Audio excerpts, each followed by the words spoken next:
Un gusto saludarles. Mi nombre es Rosibel Claro Guzmán, estudiante de la carrera de Administración y Desarrollo Empresarial en la Universidad Cristiana Evangélica Nuevo Milenio. Y como proyecto de la clase de Sociología, llevé a cabo la lectura del libro La Sociedad del Cansancio.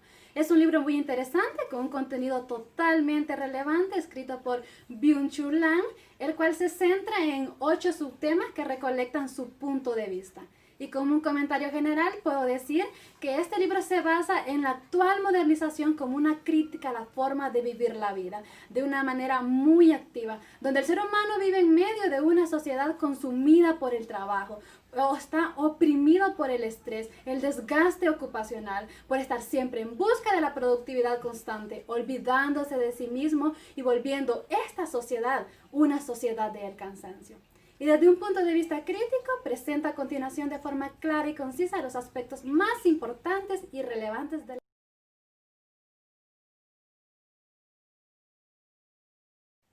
Comenzando con el primer subtítulo del libro, El Prometeo Cansado. En este apartado, el autor hace referencia y parte de una idea real de la sociedad en la que habla del individuo y su ambiente real del trabajo en torno a su vida.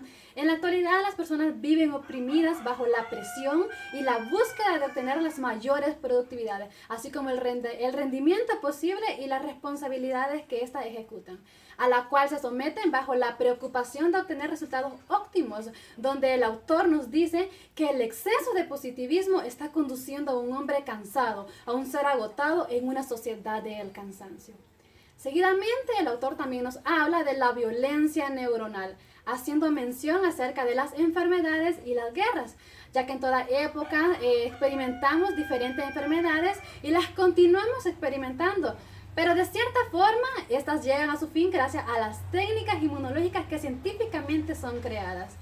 Y desde un punto de vista patológico, en esta época nos encontramos con enfermedades emblemáticas como la neuronal, que conlleva a la depresión, el exceso de preocupación, el estrés, como también el desgaste ocupacional, entre otras muchas más.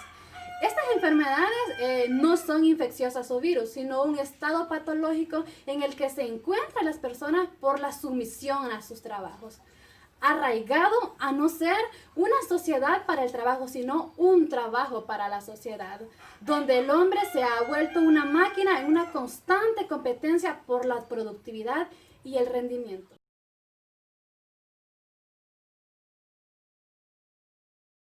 Pasamos a otro subtema de mucha importancia como lo es la sociedad disciplinaria. El autor en este apartado hace énfasis en dos grandes realidades. Por un lado la sociedad disciplinaria y por el otro la sociedad del rendimiento. En la sociedad disciplinaria está enfocada a un ser que está sujeto a regla, a lo que debe de hacer. No tiene la posibilidad de hacer algo o no tiene el permiso de hacerlo. Está regido por lo que se le dice que debe de hacer y cómo hacerlo. No a su manera, sino a lo que se le dice hacer. Esto limita el crecimiento propio del ser. Lang afirma que en la actual sociedad es de rendimiento, ya que son emprendedores de sí mismos, caracterizados por la capacidad y la facultad, el poder de hacer algo, y que esta sociedad produce depresivos y fracasados. En la realidad en la que vivimos, las personas invierten su vida preocupadas por el hacer, basadas en el poder para realizar las cosas, y este poder elevar el nivel de responsabilidad y el constante trabajo para realizar las productividades. También nos dice que el mismo aislamiento de la sociedad es causado por la presión del rendimiento. El ser se explota a sí mismo y se vuelve verdugo y víctima de su propio ser, volviendo a la persona solitaria, encerrada en su propio entorno, sin tiempo para la convivencia en su ambiente externo, y se abandona a la libertad y a la libre obligación de maximizar su rendimiento autoexplotándose. Ahora vamos a pasar al cuarto subtema, que trata del aburrimiento profundo. Una de las frases que Lang utiliza es: quien se aburra de caminar y no tolere el hastío, deambulará inquieto y agitado, o andará detrás de una u otra actividad. En este aspecto, la tolerancia es impredecible, porque si damos cabida a un determinado profundo aburrimiento en todo lo que hagamos, no nos sentiremos cómodos ni podemos obtener resultados eficaces, ya que la misma atención nos llevará al cambio constante de actividades. Considero que es importante saber reconocer y coincidir con lo que nos gusta hacer para sentirnos bien consigo mismo. Mas también considero que si el aburrimiento no existiera, quizás no nos detendríamos a pensar, a recordar o quizás a visualizar pequeñas cosas en la vida que a veces pasamos por alto o no le brindamos la mucha importancia que estas puedan tener. Y como dice Hans, no por más activos resultamos más libres.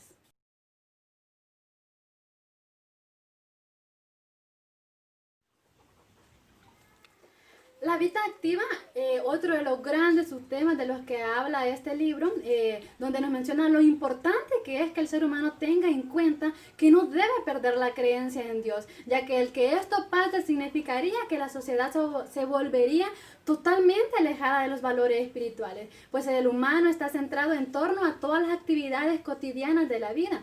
Mas, sin embargo, el hombre debe de cuidar su vida sagrada, debe de ver la forma que no sea una autoexplotación propia, sino una forma de equilibrar su vida terrenal.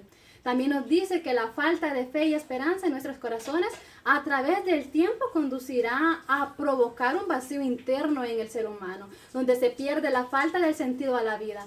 Porque poseer una esperanza dentro del ser motiva la continuidad constante de luchar por una vida y a una lucha constante de la supervivencia del diario vivir, tomando en cuenta que esta sociedad del rendimiento no es una sociedad libre porque está aferrada a un mundo de trabajo.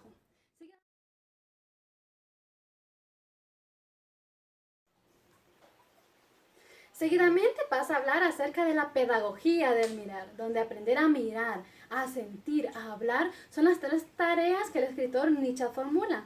Pero Lance se centra en aprender a mirar, en aprender a controlar los impulsos, ya que es muy necesario e indispensable, pues muchas veces nos llenamos de ira y no controlamos lo que vamos a decir o de la forma que vamos a actuar. Y la vida contemplativa es más activa, más eficaz y eficiente en los resultados que se esperan obtener. En el texto nos habla acerca de la rabia. Tan importante saber decir no cuando es no y sí cuando es sí. Controlar la rabia o la ira a la vez nos evitará de muchas malas decisiones y acciones que podemos realizar de forma equivocada. Pues muchas veces nos dejamos llevar por lo que al instante sentimos y actuamos de forma inmediata, sin antes meditar, como dice el autor del libro, contemplar la vida. Es una forma de ver claramente a nuestro alrededor la realidad de la vida y esto ayuda a regenerar el pensamiento.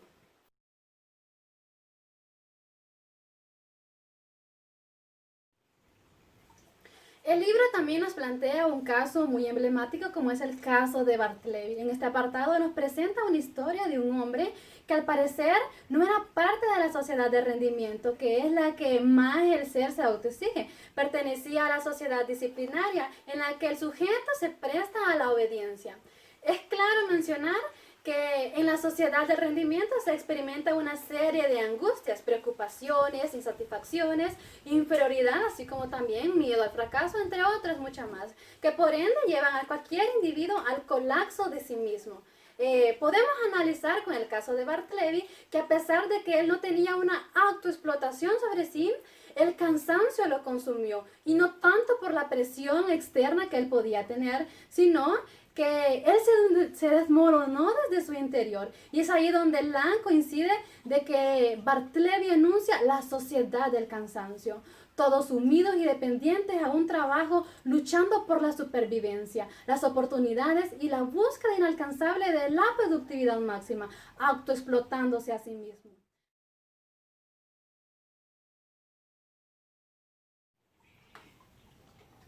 Para finalizar el contenido del libro tenemos el subtema La sociedad del cansancio, donde Lang nos dice que en la sociedad el ser humano busca inevitablemente las formas de hacer que el individuo se vuelva más productivo, forzando de una forma u otra mediante medicamentos farmacológicos, queriendo volverlos como una máquina, y hasta la misma sumisión de tratamiento en busca del desarrollo mental. Para la obtención de mejor rendimiento termina por desvanecer al hombre. Vivimos en una sociedad consumida por el trabajo, agotada en la búsqueda de la autorrealización, Y es muy cierto cuando Lang nos dice que el exceso del rendimiento provoca el infarto del alma, puesto que este aísla al ser humano de la sociedad, de su propia familia, a ser solitario. El cansancio destruye a la persona en su interior, su ambiente, su vida emocional, haciéndolo sentir que no tiene ánimo ni energía para realizar otras actividades diferentes a lo que cotidianamente hace. En resumen, estos son todos los aspectos de los cuales trata el libro. Y en forma de conclusión, puedo decir que nos encontramos en una sociedad en donde las personas conllevan un modelo de vida enfocado en una carga laboral, que los ha llevado a un cansancio interno y prácticamente a autoexplotarse a sí mismos.